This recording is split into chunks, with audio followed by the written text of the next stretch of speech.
Em uma carta aberta, a atriz revela que engravidou após ser abusada. Pensei que levaria essa dor e esse peso somente comigo. Infelizmente, não é isso que está acontecendo. Galera, venho nesse vídeo de hoje porque apareceu novas informações sobre a atriz que supostamente sumiu com um bebê aí e que ninguém sabia de fato o que teria acontecido. Bom, eu não podia deixar esse vídeo para depois, até mesmo porque eu e muita gente que não conhecia toda a verdade sobre esse assunto tiramos as nossas conclusões precipitadas, né? E isso foi errado, mas a internet funciona assim. A gente precisa passar as informações para vocês, vocês precisam ouvi-las e a gente tira assim as nossas conclusões precipitadas. Isso aí é realmente o que acontece. Mas quando tem outro assunto por trás, a gente traz de volta aqui para vocês. Porém, galera, na manhã de sábado, a atriz Clara Castanho assumiu publicamente com uma carta aberta em suas redes sociais o que de fato aconteceu. Vale ressaltar, galera, que se é verdade isso ou não, isso não vem ao caso. Nessa carta, a gente consegue enxergar nitidamente a dor e o sofrimento que essa menina vem passando. Eu vou ler a carta completa aqui para vocês, com as palavras dela. Acredito que eu vou ser a primeira pessoa a ler essa carta completa, sem ser resumida aqui em vídeo. Mas se não for, já vou pedindo para vocês desde já que se inscrevam no nosso canal, deixem um like, ativem o sininho de notificações para estar recebendo mais conteúdos do canal Sou Curioso, tá certo? Desde já me despeço aqui de vocês e até o próximo vídeo. Fiquem com a carta. Esse é o relato mais difícil da minha vida. Pensei que levaria essa dor e esse peso somente comigo. Sempre mantive a minha vida afetiva privada. Assim, expô-la dessa maneira é algo que me apavora e remexe dores profundas e recentes. No entanto, não posso silenciar ao ver as pessoas conspirando e criando versões sobre uma violência repulsiva e de um trauma que sofri. Fui abusada. Relembrar esse episódio traz uma sensação para mim de morte, porque algo morreu em mim. Não estava na minha cidade, não estava perto da minha família e nem dos meus amigos. Estava completamente sozinha. Não, eu não fiz o boletim de ocorrência. Tive muita vergonha, me senti culpada, tive a ilusão de que se eu fingisse que isso não aconteceu, talvez eu esquecesse ou superasse. Mas não foi o que aconteceu. As únicas coisas que tive força para fazer foram tomar a pílula no dia seguinte e fazer alguns exames. E tentei, na medida do possível e da minha frágil capacidade emocional, seguir adiante, me manter focada na minha família e no meu trabalho. Mas mesmo tentando levar uma vida normal, os danos da violência me acompanharam. Deixei de dormir, deixei de confiar nas pessoas, deixei uma sombra apoderar-se de mim. Uma tristeza infinita que eu nunca tinha sentido antes. As redes sociais são uma ilusão e deixei lá a ilusão de que a vida estava ok enquanto eu estava despedaçada. Somente a minha família sabia o que tinha acontecido. Os fatos até aqui são suficientes para me machucar, mas eles não param por aqui. Meses depois eu comecei a passar mal, ter um mal-estar. Um médico sinalizou que poderia ser uma gastrite, uma hérnia estrangulada ou um mioma. Fiz uma tomografia e no meio dela o exame foi interrompido às peças. Fui informada que eu gerava um feto no meu útero. Sim, eu estava quase no término da gestação quando eu soube. Foi um choque. Meu mundo caiu. Meu ciclo menstrual estava normal, meu corpo também. Eu não tinha ganhado peso e nem barriga. Naquele momento do exame me senti novamente violada, novamente culpada. Em uma consulta médica contei ter sido abusada. Expliquei tudo o que aconteceu. O médico não teve nenhuma empatia por mim.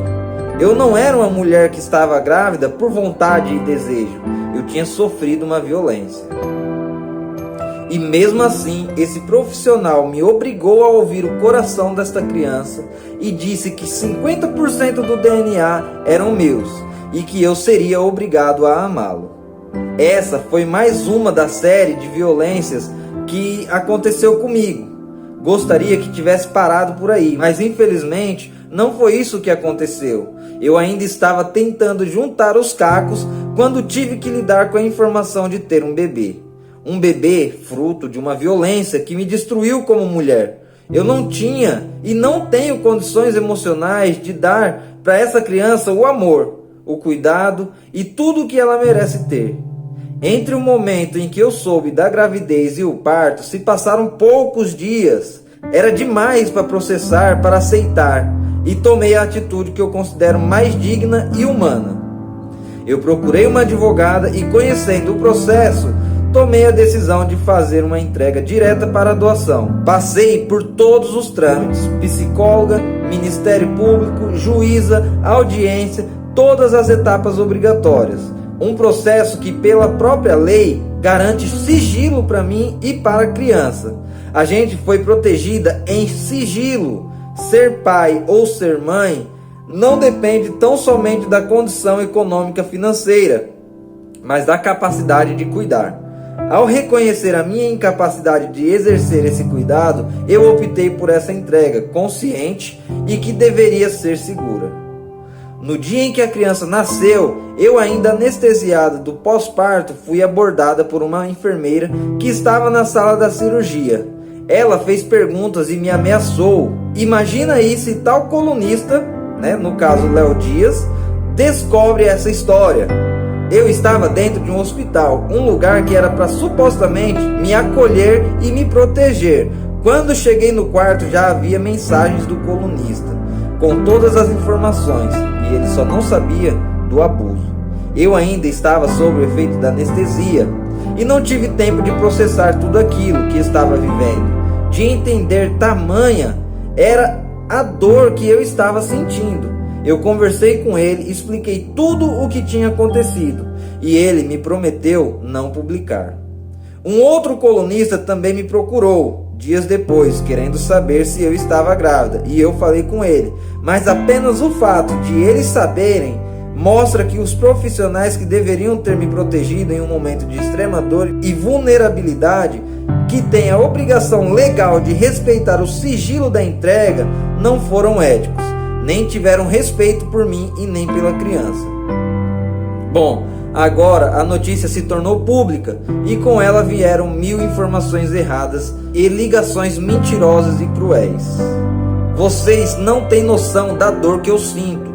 Tudo que eu fiz foi pensando em resguardar a vida e o futuro dessa criança.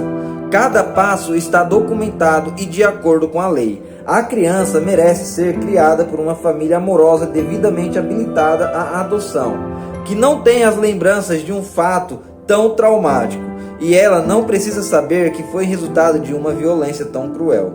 Como mulher, eu fui violentada primeiramente por um homem e agora sou reiteradamente violentada por tantas outras pessoas que me julgam. Ter que me pronunciar sobre um assunto tão íntimo e doloroso me faz ter que continuar vivendo essa angústia que carrego todos os dias. A verdade é dura, mas essa é a história real. Essa é a dor que me dilacera. No momento eu estou amparada pela minha família e cuidando da minha saúde mental e física. Minha história se tornar pública não foi um desejo meu, mas espero que ao menos tudo o que aconteceu sirva para que as mulheres e meninas não se sintam culpadas ou envergonhadas pelas violências que sofreram. Entregar uma criança em adoção não é um crime, é um ato supremo de cuidado. Eu vou tentar me reconstruir e conto com a compreensão de vocês para me ajudar em manter a privacidade que o momento exige. Com carinho, Clara Castanho.